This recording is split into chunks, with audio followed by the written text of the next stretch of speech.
In progress. Сәлеметсіздер ме? Бүгін біз дыбыс толқындары туралы симуляцияны жасайтын боламыз. Қарап тұрғанымыздай, бүгін біз дыбыс дегеніміз не, жиілігін, амплитудасын өзгерткен кезде немене болатынын, толқын ұзындығын өлшеп, жылдамдығын қалай анықтайтынымызды соны көретін боламыз. Енді мына жерге келсек, біз көріп тұрғанымыздай, бізде динамик тұр және адам тұр. Мына жерде динамик алға және артқа тербеледі. Сол кезде ол ауаны бірде сығады, бірде сиретеді. Осы сығу мен сиреу бірінен бірін таралып, дыбыс толқынын түзеді. Мына жердегі қара сақиналар ауа тығыздалған аймақ, ал ашық сақиналар олар сіреген аймақ. Міне дәл осы қысымның ауысуы дыбыс толқыны деп аталады. Енді біз жиілікті арттырайық. Жиілікті арттырған кезде бізде мына жердегі сақиналар жиілеп кетеді. Ал егер біз жиілікті төмендеген кезде бізде олар азая бастайтынын көре аламыз. Онда енді естейік. Егер біз жиілікті жоғары қойсақ,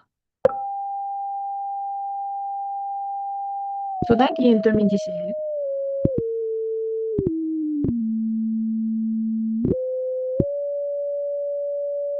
байқағанымыз бойынша, егер біз жиілікті көбейтсек, бізде сақиналар жиілейді де, дыбыс бізде жіңішке болады. Ал егер біз оны төмендесек, бізде дыбыс жуан болады. Енді амплитуданы қарастырайық. Егер біз амплитуданы арттырсақ, онда ол неменеге әсер етеді? Бірінші суреттен байқап алайық. Енді мысалы мен амплитуданы жоғары қойсам, мына жердегі сақиналар анық көрініп тұр. Егер мен оны төмендесем, қараңдар, мен төмендеп жатырмын, бізде мына жердегі сақиналар анық емес. Олар бізде бәсеңдеп жатыр. Бірақ егер мен мүлде ең минимальныйға қойсам, толқындар кішкене мүлде көрінбей қалады. Енді естейік.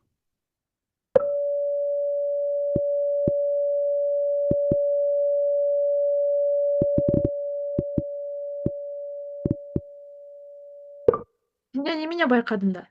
Мына жерде егер біз амплитуданы максимальныйға қойсақ, бізде дыбыс қатты естілейді. Егер мен оны азырақ қойсам, онда оның дыбысы төмен болады. Қаттылығы төмен болады. Онда бізде амплитуда ол дыбыстың қаттылығына әсер ететінін біз байқаймыз. Ал енді біз ауада жаңағы дыбыс қанша жылдамдықта таралатынын білейік. Енді біз толқын ұзындығын өлшейік. Ол үшін мына жердегі сызғышты пайдаланамыз. Өлшеу үшін біз қара жолақтардың арасында өлшейтін боламыз. Амплитуданы бірінші ең максимал мәніне қоямыз, себебі бізге сақиналар анық көріну керек. Енді қара жолақтардың арасында өлшейтін болсақ, мына жерден мына жерге дейін біз көре аламыз, бізде 0,6 екенін.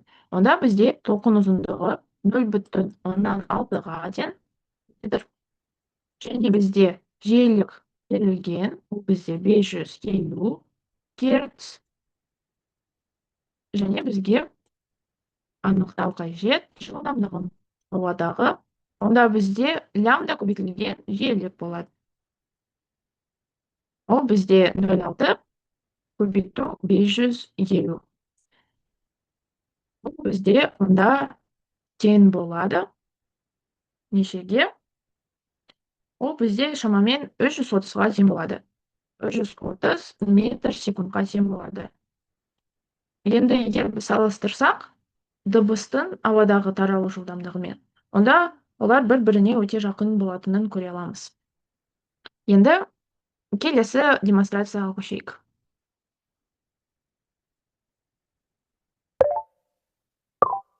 Осы демонстрацияда біз көре аламыз, егер бізде екі динамик тұрса, сол кезде немене болады?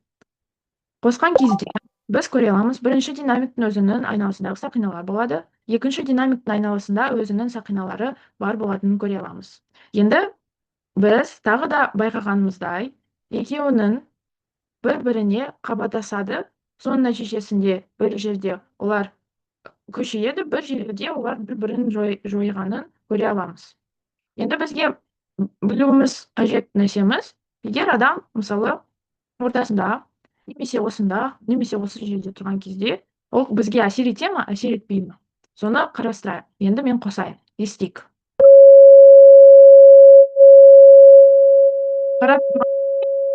Қарап тұрғанымыздай, осы жерде адам естімейді аса.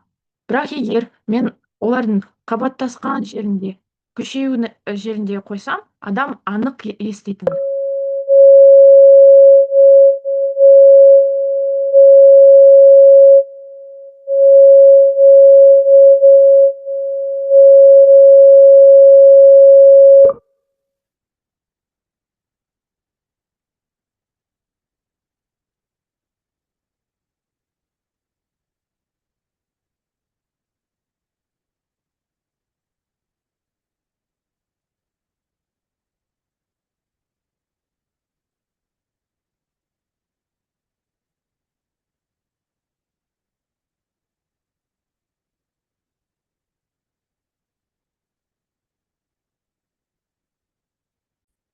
Осыдан қорытындыға келетін болсақ, бізде екі дыбыс бірдей жиілікпен қозғалған кезде бізде интерференция пайда болады.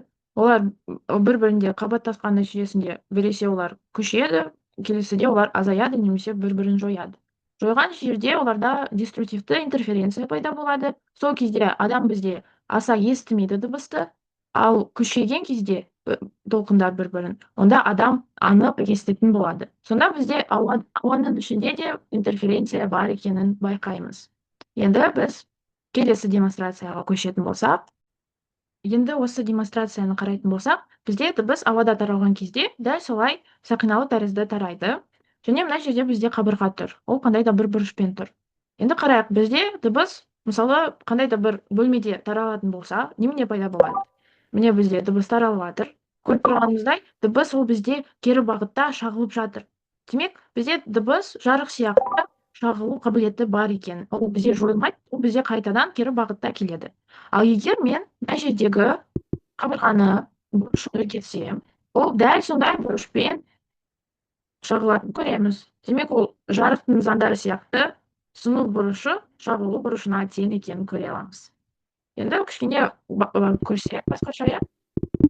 Егер бізде қабырға өте алыс тұрса, онда ол мүлде кішкене шағылады. Ал егер мен дыбысқа қарай қабырға өте жақын тұрса, онда оның шағылу қабілеті одан жоғары болады. Естісек, мына жерде есту жоқ екен. Енді онда келесі демонстрацияға көшейік. Мына жерде көріп тұрғанымыздай, бізде дыбыс қорапшада тұр. Қорапшаның тығыздығын біз өзгерте аламыз, ауа тығыздығын. Мына жерде бізде дыбыс көріп тұрғанымыздай осылай өзгереді. Егер бізде тығыздығы жоғары болса, қоссам, бізде толқындар тез тарайды, себебі оның ішіндегі ауа тығыздығы жоғары болады, демек молекулалар тығыз және тез тарайды. Ал егер мен жаңағы тығыздығы азайтқан кезде, ол бізде баяу тарайтынын көре аламыз. Және адам естімейді сол кезде. Енді қосайық дыбысты.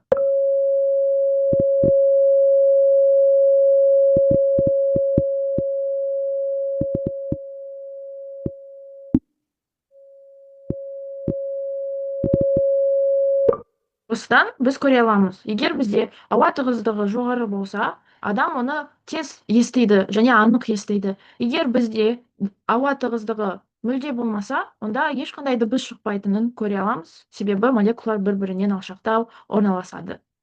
Осыдан біз бесеу демонстрацияны жасайдық. Солай біз дыбыстың әртүрлі нәрселерін көрдік. Оның амплитудасы, жиілігіне байланысы, ауаның тығыздығына байланысы және екі динамиктен шықса, адам қалай еститінін, интерференция құбылысын қарастыратын болдық.